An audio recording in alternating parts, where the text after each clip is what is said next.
What would you do if you inherited a house and discovered that the previous owners had been hiding something unspeakable in the walls for nearly a century? Tonight, we're diving into one of the most disturbing family secrets ever uncovered in American history. This is the story of the Durnham family of Milbrook, Connecticut, and the horrifying discovery that would shake a small New England town to its core. But before we begin, I need to warn you, this story contains elements that some listeners may find deeply disturbing. What the Durnham family concealed behind those walls defies explanation, and the truth they tried so desperately to bury would ultimately consume them all. If you're sensitive to discussions of violence against children or ritual murder, you may want to stop listening now. For everyone else, prepare yourself for a journey into one of America's darkest family secrets.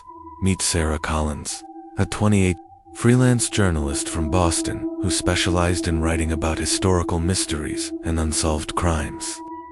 She had built a modest reputation investigating cold cases for true crime magazines, but nothing in her career had prepared her for what she would discover on October 15, 2019, when she inherited something she never expected, a massive Victorian mansion from her great-aunt, Margaret Durnham, a woman she'd only met twice in her entire life. The first meeting had been at Sarah's college graduation in 2013. Margaret had appeared out of nowhere, an elegant elderly woman with piercing blue eyes and an unsettling smile. She'd congratulated Sarah on her journalism degree and made an odd comment that would stick with her for years. The truth has a way of finding those brave enough to seek it. Dear, remember that. The second and final meeting was at Margaret's funeral, just 2 weeks before Sarah received the inheritance papers. Margaret Durnham had been the last surviving member of one of Milbrook's oldest and most influential families. The Durnhams had built their fortune in the textile industry during the late 1800s, constructing their sprawling estate on Elm Street. In 1887, the 3-story Victorian mansion sat on 12 acres of prime Connecticut real estate, complete with servant quarters, a carriage house, and elaborate gardens that had once been the pride of the community. For over 130 years, the family had lived in that house, wielding considerable influence over the small town's economy and politics. The Durnham textile mill had employed nearly half the town at its peak, and even after its closure in the 1960s, the family's wealth continued to support local businesses and charities. Margaret's death left the house empty for the first time since its construction, and with it, the end of an era that few in Milbrook were sorry to see conclude. Sarah had planned to sell the property immediately. After all, she lived in a cramped studio apartment in Boston's North End, had no ties to Milbrook, and the maintenance costs for a 12-room mansion would bankrupt her freelance income within months. The property taxes alone were more than she made in a quarter. But when she arrived to assess the property on that cold October afternoon, she discovered something that would change everything. The house felt wrong from the moment she stepped out of her Honda Civic. The October sky was overcast, casting long shadows across the overgrown lawn, but there was something more than weather creating the oppressive atmosphere. The mansion loomed before her like something from a Gothic novel, its dark windows seeming to watch her approach. The realtor had warned her that the house had been empty for months, that Margaret had lived alone in her final years, with only a part-time caretaker, but nothing had prepared her for the overwhelming sense of malevolence that seemed to emanate from the very walls. Sarah would later describe it this way: the house felt wrong. I know that sounds crazy, but from the moment I stepped inside, there was this oppressive atmosphere, like the walls themselves were watching me. The air was thick and stagnant, despite the October chill outside. And there was this underlying current I don't know how to describe it, fear, guilt, and the smell. God, the smell was awful, like something had died and been left to rot, but also something chemical, medicinal. It made my stomach turn. The interior was a time capsule of wealth and decay. Heavy velvet curtains blocked most of the natural light, casting the rooms in perpetual twilight. Dust sheets covered most of the furniture, but what Sarah could see spoke of a family that had spared no expense in their decorating. Persian rugs, crystal chandeliers, and oil paintings in gilded frames adorned every room. But there was something off about it all. Something that made Sarah's journalist instincts prickle with unease. But Sarah was a journalist, and journalists follow their instincts. Instead of leaving and returning with the realtor, as planned, she decided to stay the night and explore the house thoroughly. She'd brought a sleeping bag and camping supplies, thinking she might need to stay overnight if the assessment took longer than expected. It was a decision that would haunt her forever, but would also expose a truth that had been buried for nearly a century. This is the story of what Sarah Collins found in the walls of the Durnham mansion, a story of privilege, power, and a family. Secrets so dark it would change everything she thought she knew about her own bloodline, and about the town of Milbrook itself. Sarah Collins stood in the grand foyer of the Durnham mansion, her breath visible in the cold, stagnant air. The door closed behind her with a heavy thud, and for a moment, she simply listened to the silence, to the creak of old wood, to the faint hum of something she couldn't quite name. The house felt alive, as if it were holding its breath, waiting to see what she would do next. She set her bag down and began her exploration on the first floor. The parlor was a museum of faded grandeur. Floor-to-ceiling bookshelves lined with leather-bound volumes, a grand piano draped in a dust sheet, and a fireplace cold and empty. The dining room, with its long table and high-backed chairs, seemed to echo with the ghosts of long-forgotten feasts. In the kitchen, Sarah ran her fingers over the cast-iron stove, imagining the generations of meals prepared here. The laughter and arguments that must have filled the air. But it was the study that first set her nerves on edge. The desk drawers were locked, but one had been forced open, its contents scattered. Among the papers, she found letters addressed to the keeper, signed only with initials. The language was cryptic references to deliveries, ceremonies, and the harvest. One letter, dated 1994, was more explicit. The Thomas arrives next month. All preparations have been made according to the ancient protocols. The family is eager to proceed with the harvest. Sarah's hands shook as she photographed the documents, her mind racing with questions. What was the harvest? Who was Thomas? And what kind of family tradition required such secrecy? She moved to the second floor, where the bedrooms were arranged along a long, dimly lit hallway.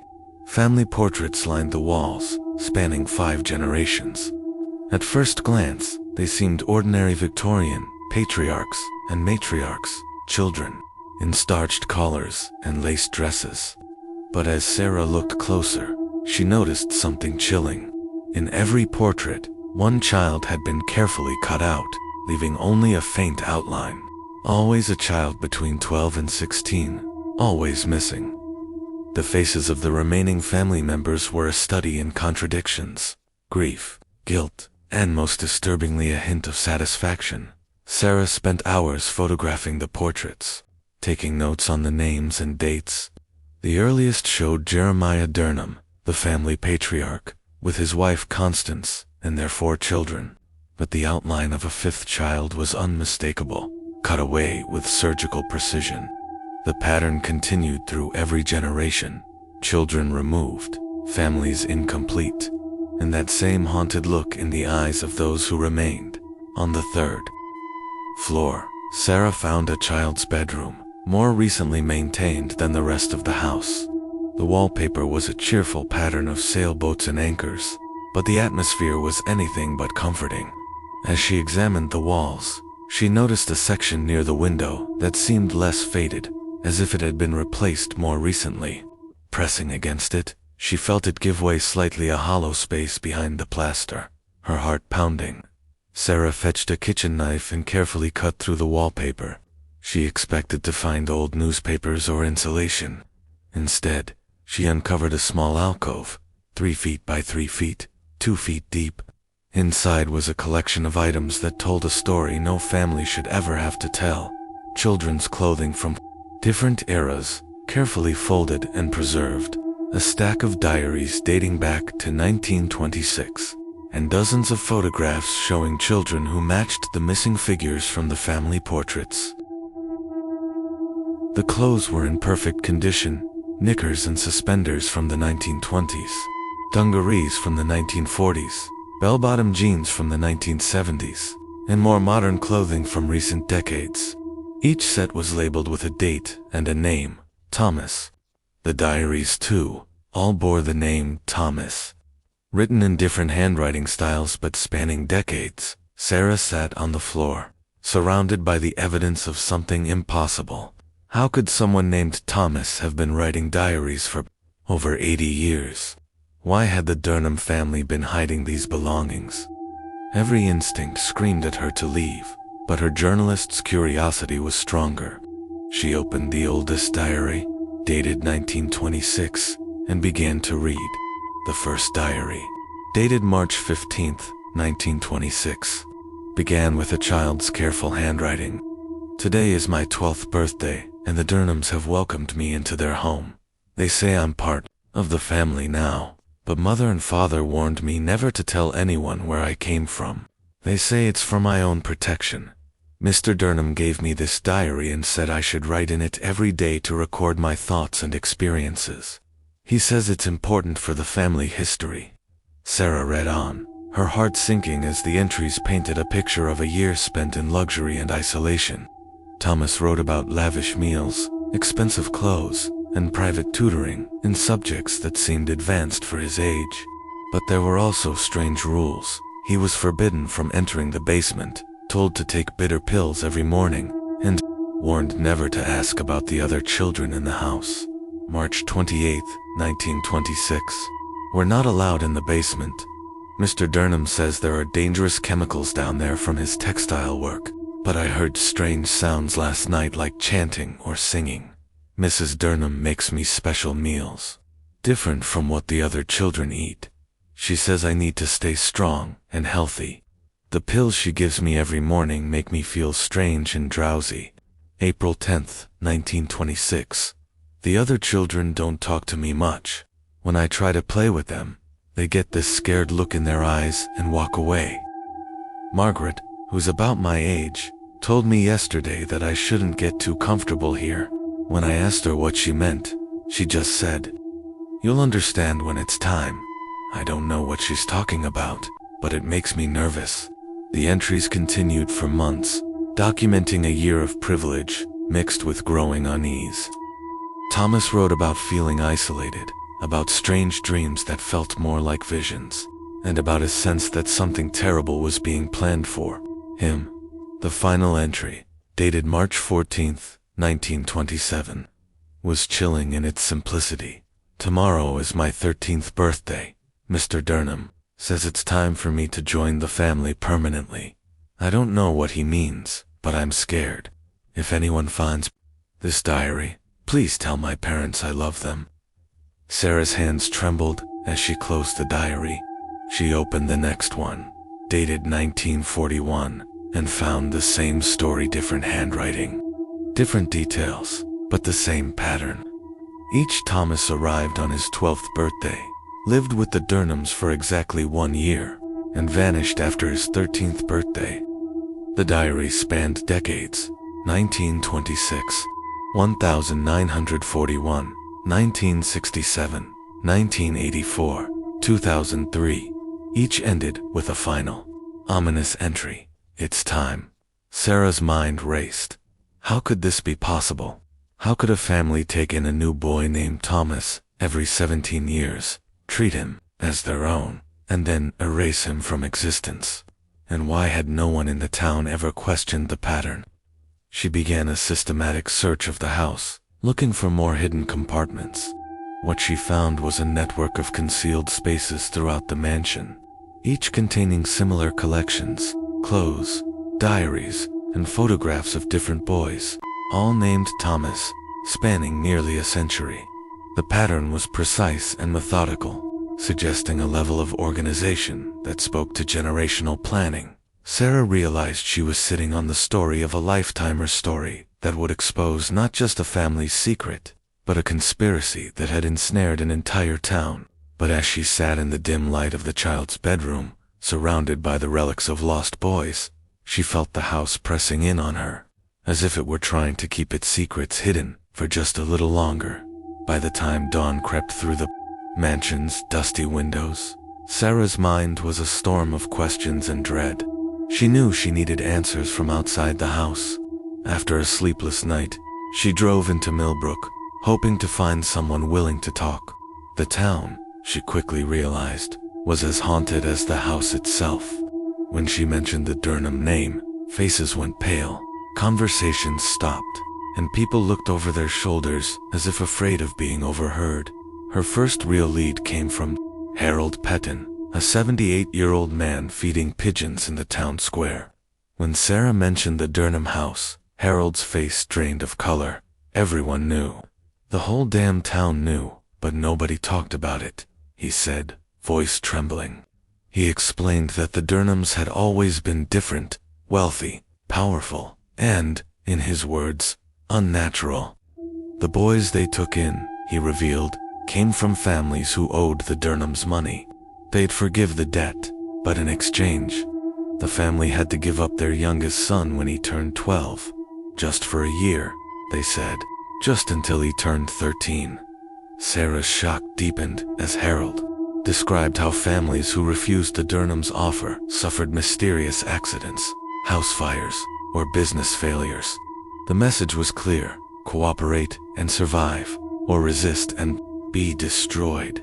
Over the decades, the town learned to look the other way when the Durnhams made their periodic requests for temporary guardianship. Sarah's research at the town clerk's office confirmed Harold's story. She found missing children, reports always boys, always around age 13, always from families that had worked for the Durnhams. The pattern went back decades. The reports were filed, but never investigated. The sheriff's department marked them as runaways and closed the cases within 48 hours. Every single time, the supposed runaways never contacted their families again, never surfaced anywhere else in the country. Sarah spent the day photographing documents and building a timeline of disappearances that matched the dates in the hidden diaries. 6 boys over 93 years, each vanishing just after their 13th birthday. Each disappearance officially dismissed as a runaway case. The mathematical precision was chilling. This wasn't random violence or crimes of passion. This was systematic, planned, ritualistic. Despite every instinct telling her to leave, Sarah knew she had to see what the Durnhams had hidden in the basement. The diaries all mentioned the basement as forbidden territory, and every investigation she'd ever conducted had taught her that the most important evidence was always found in the places people tried hardest to hide. Armed with a crowbar she found in the carriage house, Sarah broke through the multiple locks, securing the basement door. The locks themselves told a story: layers of security added over the decades, from simple padlocks to modern deadbolts, to a custom-made steel bar. Whatever was down there, the Durnhams had been very serious about keeping people out. The stairs were steep and narrow, and the smell that had permeated the entire house was overwhelming here at its source. Sarah descended slowly, her flashlight cutting through the darkness to reveal something that would haunt her for the rest of her life. What she found defied every rational explanation. The basement had been converted into something that resembled a combination medieval laboratory and ritual chamber. The walls were lined with stone, clearly added long after the house's original construction. Stone tables with channels carved into their surfaces dominated the center of the room, and surgical instruments from different time periods hung from hooks on the walls, like some macabre museum display. There were anatomical charts, drawings, of the circulatory and nervous systems, and in the center of the room, a massive stone altar with channels leading to drains in the floor. Sarah's breath caught as she realized the full horror of what she had uncovered. The Durnhams hadn't just been hiding their crimes, they had been perfecting them, generation after generation, with the silent complicity of an entire town. Sarah's flashlight beam swept across the basement, illuminating the chilling details of the Durnham family's secret. The stone altar, with its carved channels and drains, was stained dark in places, evidence of rituals performed over decades. The surgical instruments, some rusted and others gleaming as if recently cleaned, hung in neat rows. The anatomical charts were yellowed with age, but the focus was always the same: the human heart, the nervous system, the flow of blood. But it was the journals, carefully preserved in glass cases, that drew Sarah's attention. Unlike the boys' diaries hidden upstairs, these were proudly displayed, chronicling a family tradition that had continued for nearly a century. The entries were methodical, scientific, and deeply disturbing. The boy arrived today, Thomas, number 6. He is strong and healthy, just as the others were. The preparation year begins now. Father says the ritual must be performed on the anniversary of his arrival. When the moon is dark and the veil between worlds is thinnest, it is the only way to ensure our family's continued prosperity and longevity. The old ways must be preserved. Sarah's hands shook as she read entry after entry. The Durnhams believed that their rituals transferred the life force of young boys to the family, ensuring their own longevity and prosperity. The process was described in clinical detail: a year of preparation, special diets, isolation, and finally, the harvest, a ceremony designed to slowly drain the life from the victim while keeping him alive as long as possible. The journals noted that fear and suffering enhanced the potency of what they were stealing, so the final ritual was designed to maximize both. The effects were documented with equal precision. Each generation of Durnhams lived far longer than should have been possible, remaining healthy and vital well into ages that defied the norms of their time. The first Thomas, sacrificed in 1927, had apparently granted the family an additional 20 years of life. The second renewed this gift, and so on through the generations. Sarah's great-aunt Margaret, the woman who had left her the house, was born in 1924, according to the family journals. She should have died decades ago, from natural causes. Yet, hospital records showed that Margaret had never been seriously ill, never showed signs of aging-related diseases, and had died peacefully in her sleep at 95. Looking barely 60. Sarah did the math. If the ritual worked, as described, Margaret would have participated in at least 4 ceremonies. Thomas number 2 in 1943, number 3 in 1960, number 4 in 1977, and number 5 in 1994. She would have been an active participant in the murder of 4 children.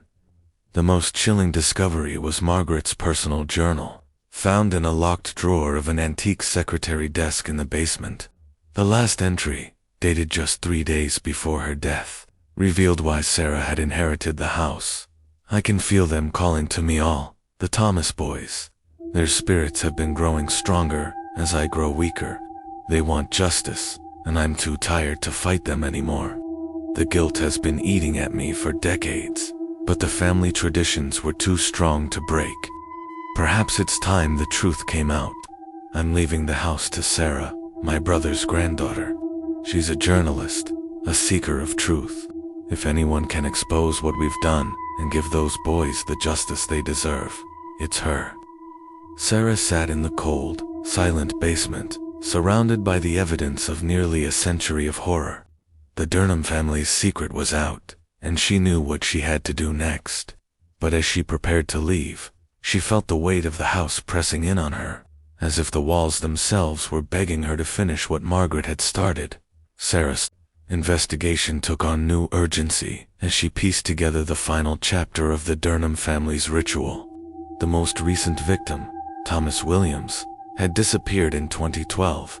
Unlike the others, Thomas had a sister, Jenny, who never stopped searching for him.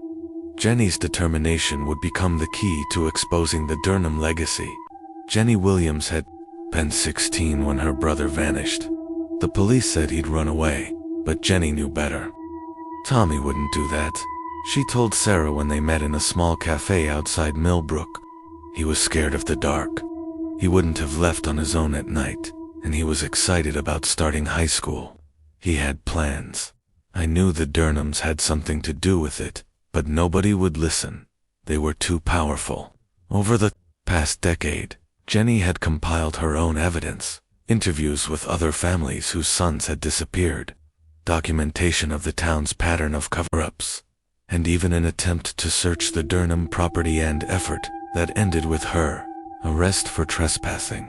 When Sarah contacted her after finding Tommy's diary in the house, the two women joined forces, determined to bring the truth to light. Jenny's files filled in the gaps in Sarah's discoveries.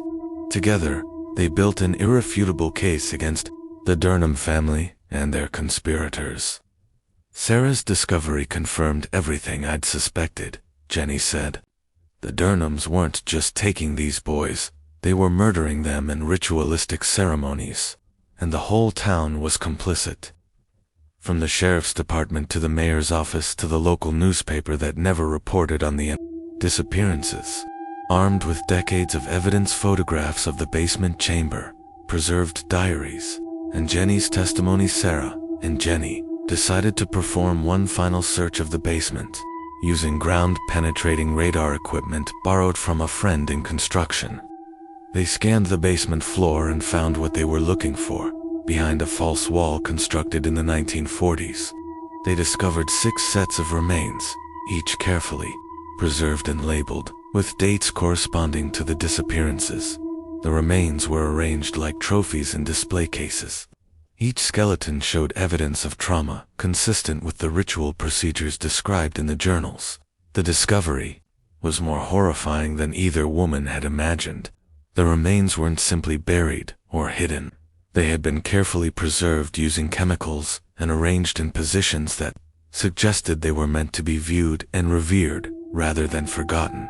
Each set of remains was accompanied by personal effects, the clothes the boys had been wearing, items from their previous lives, and, in some cases, final letters they had been forced to write to their families, explaining their decision to run away.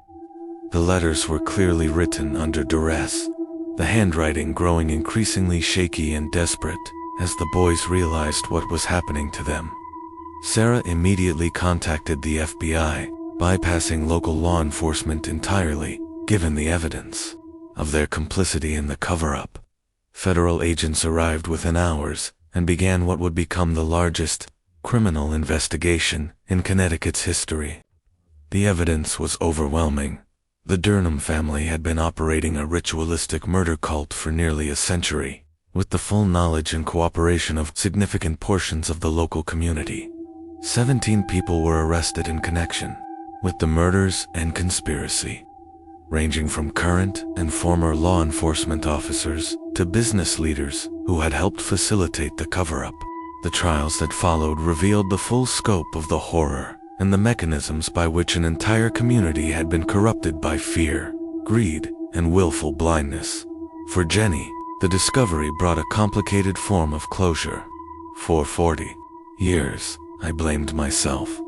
I thought maybe if I'd been a better sister, if I'd paid more attention, if I'd fought harder, Tommy wouldn't have disappeared.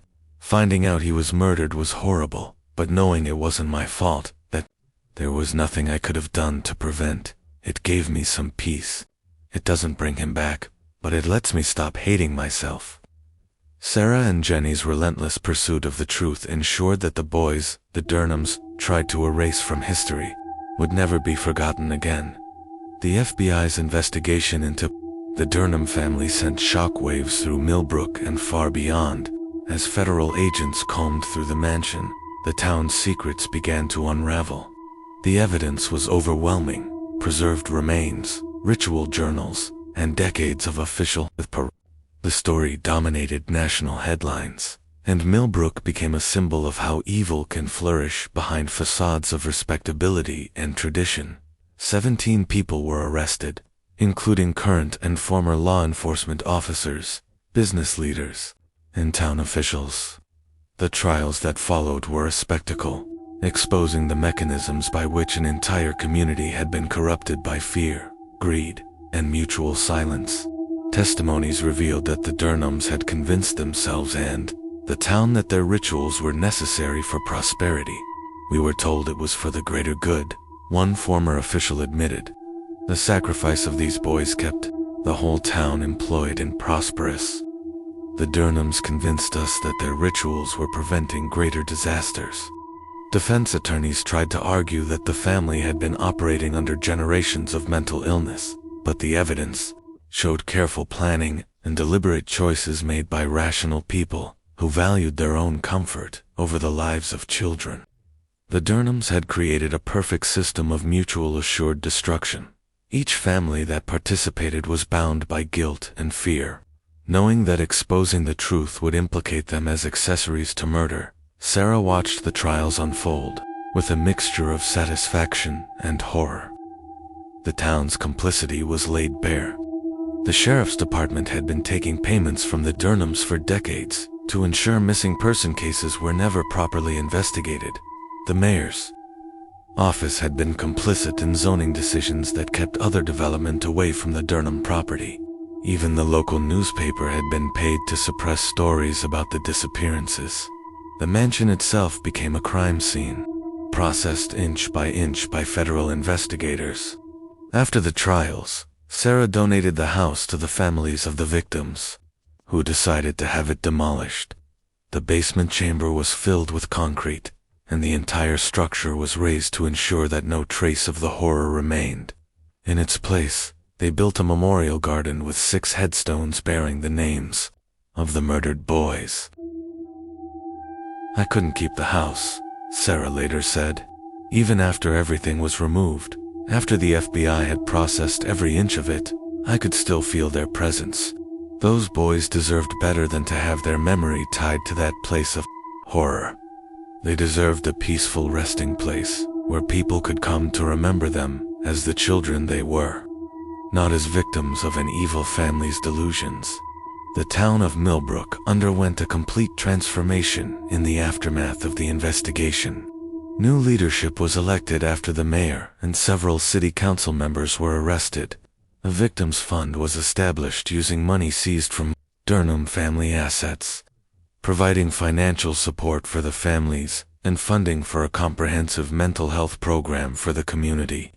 But for many residents, the shame of their community's complicity would never fully heal. Justice for Tommy and the other boys was important, but it didn't bring them back. What mattered now was making sure something like this never happened again. "We have to teach people to speak up when they see injustice, even when it's easier to look the other way," Jenny said at the dedication of the memorial garden. "We have to create systems where vulnerable people can't be silenced or ignored." The garden became a place of pilgrimage, a reminder of what can happen when communities prioritize economic survival over moral responsibility. Visitors from around the world came to pay their respects and to remember the importance of speaking up against injustice, no matter the cost. As the investigation into the Durnham family deepened, the FBI made a discovery that would widen the scope of the case far beyond Milbrook. In Margaret Durnham's personal files, agents found a trove of correspondence letters exchanged with other families across New England. The letters revealed a network of like-minded individuals who had been sharing information and supporting each other's activities for decades. Archaeological teams began excavating properties connected to these families, searching for additional victims. "We've identified at least 12 other properties where similar activities may have taken place," one agent reported. This wasn't just one family's madness. It appears to have been part of a broader network of ritualistic killers operating across multiple states. The correspondence showed that these families were in regular contact, sharing techniques and justifications for their actions. The Durnhams had been corresponding with families in Vermont, New Hampshire, Massachusetts, and even as far away as Maine and Rhode Island. The letters revealed a subculture that had existed parallel to normal society for over a century, built around the shared belief that human sacrifice was necessary for prosperity and longevity. The FBI's Special Task Force, now dedicated to investigating similar cases nationwide, began reopening cold cases involving missing children. Police departments across New England started to look for patterns that matched what had been discovered in Milbrook. The scope of the conspiracy was staggering, involving dozens of families and potentially hundreds of victims over more than a century. Dr. Elizabeth Carter, a criminal psychologist brought in to analyze the case, provided insight into how such a systematic pattern of murder could continue for so long without detection. The Durnham case represents a unique form of multigenerational, folie plusieurs, shared psychotic disorder that affected not just the immediate family but an entire community. The economic dependency created a perfect storm for this type of mass delusion. When people's survival depends on a single family's generosity, they become willing to ignore even the most heinous crimes. Dr. Carter's analysis revealed how economic desperation had made the town vulnerable to the Durnham's influence. During economic downturns, when families faced losing their homes and livelihoods, the Durnhams positioned themselves as saviors, while simultaneously being the source of the community's problems. This created a cycle of dependency that made resistance nearly impossible. The most disturbing aspect was how the rituals became normalized over time. Each generation was raised to believe that these murders were not only acceptable, but necessary. Children grew up knowing that certain boys would disappear, and they learned not to ask questions. It showed how easily moral boundaries could be eroded when they conflicted with survival instincts. Interviews with arrested conspirators revealed a common psychological pattern. They had convinced themselves that the boys weren't really being murdered but were being transformed into something greater. This delusion allowed them to participate without feeling the full weight of their guilt, creating a mental framework where they could see themselves as participants in something sacred, rather than accessories to murder. News of the Milbrook discoveries sent shockwaves through small communities across New England. Police departments began reopening cold cases involving missing children, looking for patterns similar to what Sarah had uncovered. The revelation that an entire town could be complicit in serial murder for nearly a century forced law enforcement agencies to reconsider how they investigated disappearances in small, economically dependent communities. The FBI's task force identified at least 30 unsolved disappearances that matched the Milbrook pattern boys between 12 and 14. From financially struggling families, all reported as runaways, with minimal investigation conducted by local law enforcement.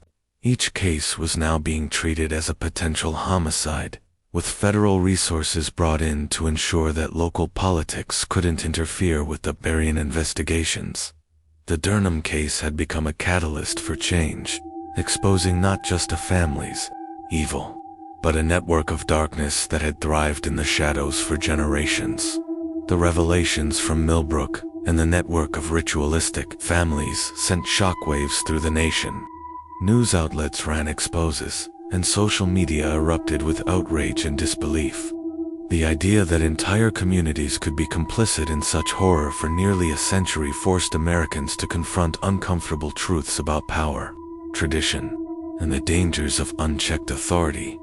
Congressional hearings were convened to examine how federal agencies could better identify and investigate cases where economic dependency might be hiding systematic abuse.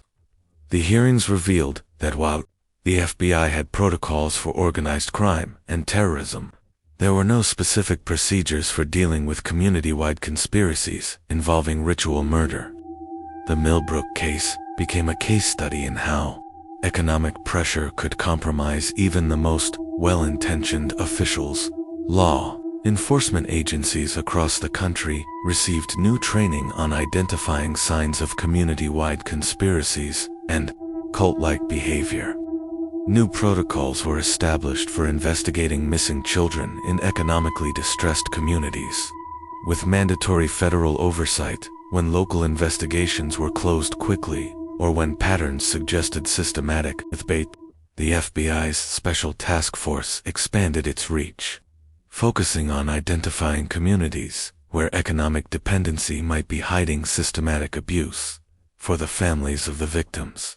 The national reckoning brought a complicated form of closure. Support groups were established, providing counseling and resources to help them process the trauma of learning their children had been victims of a deliberate conspiracy.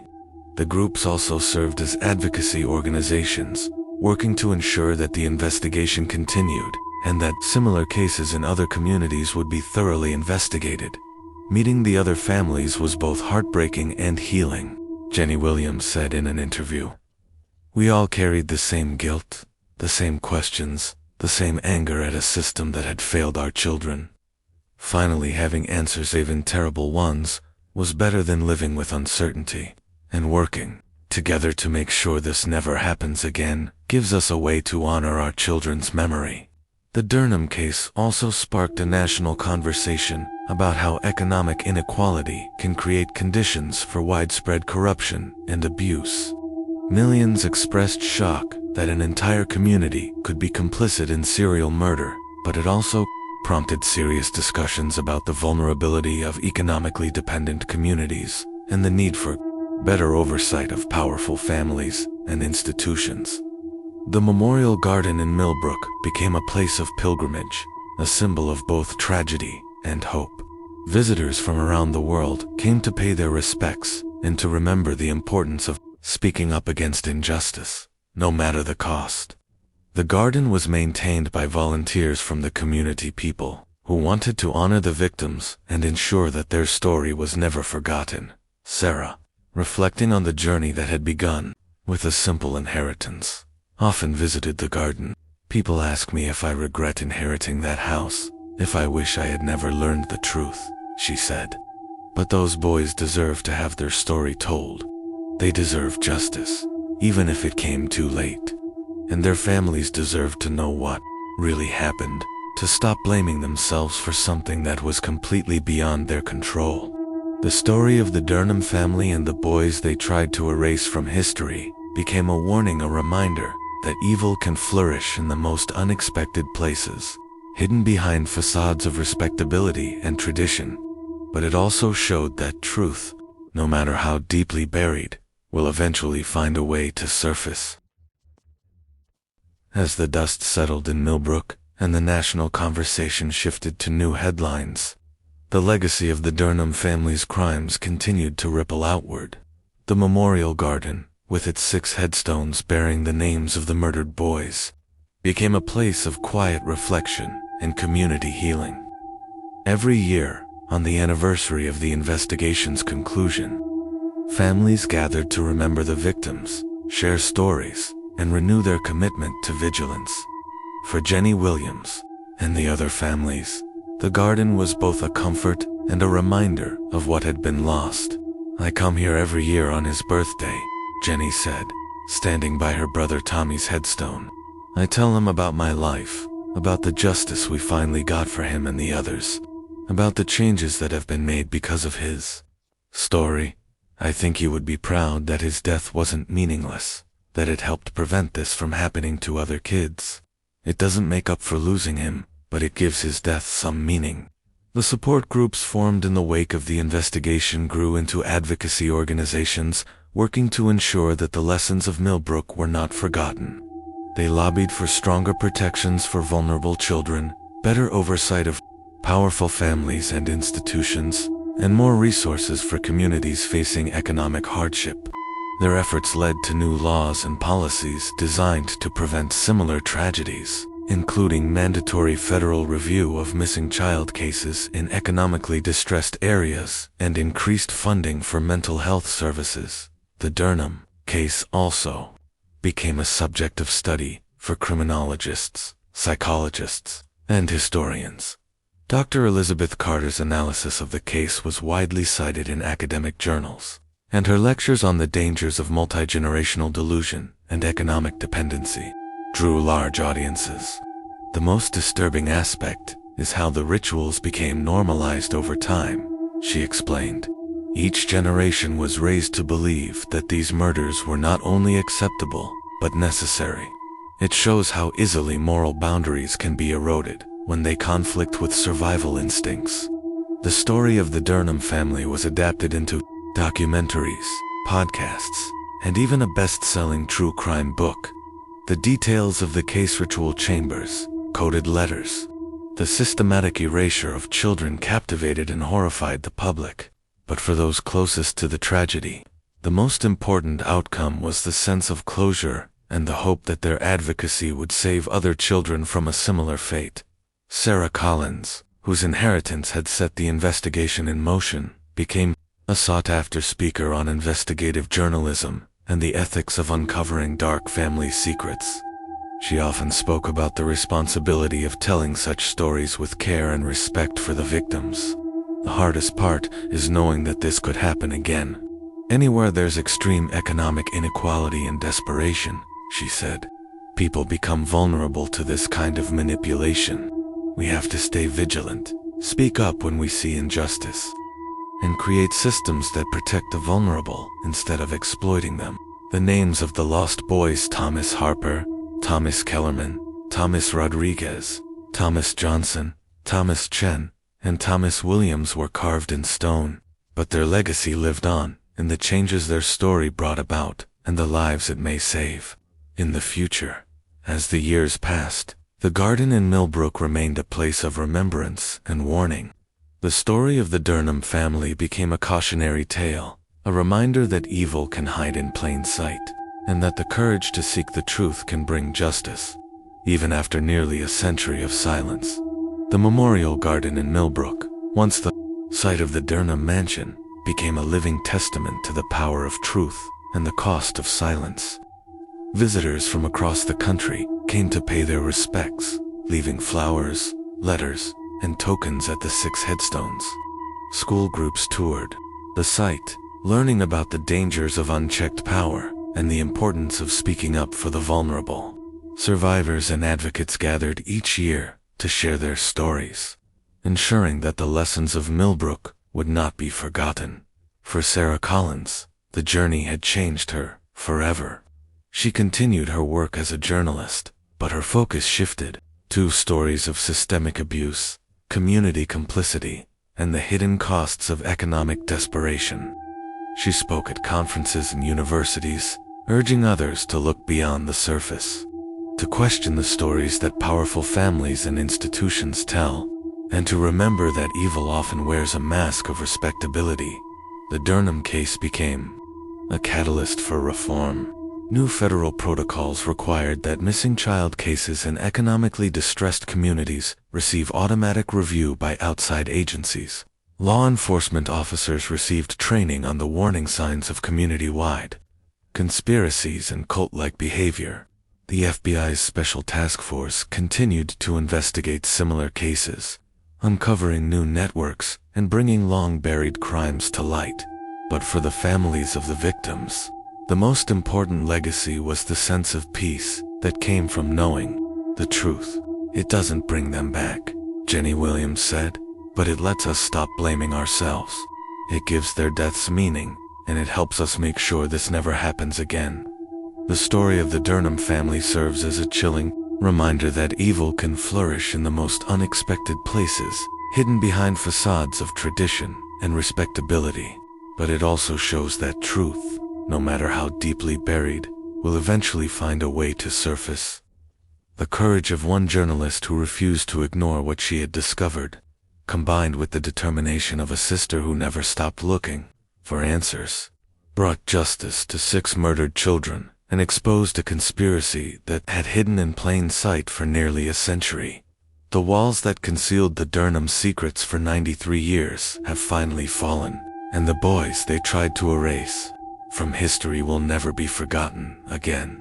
Their names are carved in stone in the Memorial Garden, and their story serves as a warning about the dangers of unchecked power and the importance of protecting the vulnerable members of our society. As the sun sets over Milbrook, the garden stands in quiet defiance of the darkness that once ruled there. The flowers bloom, the headstones endure, and the story of the Durnham family is told and retold, a warning, a lesson, and a promise that the past will not be allowed to repeat itself. Sarah often visits the garden, sometimes alone, sometimes with others who have come to remember. She sits among the flowers, reading the names, and feels the weight of history settle around her. She knows that the work is never truly finished, that vigilance is always required, and that the most important stories are those that remind us of our shared responsibility to protect the innocent. The macabre history of the Durnham family is more than a tale of horror. It is a call to action, a reminder that the truth matters, and that justice, though sometimes delayed, can still be found. The Thomas boys may be gone, but their legacy lives on in the changes their story has brought about and the lives may save in the future. Thank you for joining us on this journey into the shadows of history. If the story of the Durnham family and the secrets hidden in their walls moved you, subscribe to Unseen Anthology for more true tales where darkness and truth collide. Share your thoughts or your own family mysteries in the comments below. And remember, sometimes the most chilling stories are those that linger just beneath the surface, waiting to be uncovered. Until next time, keep your eyes open for what remains unseen, and may the stories you inherit bring you wisdom, not fear.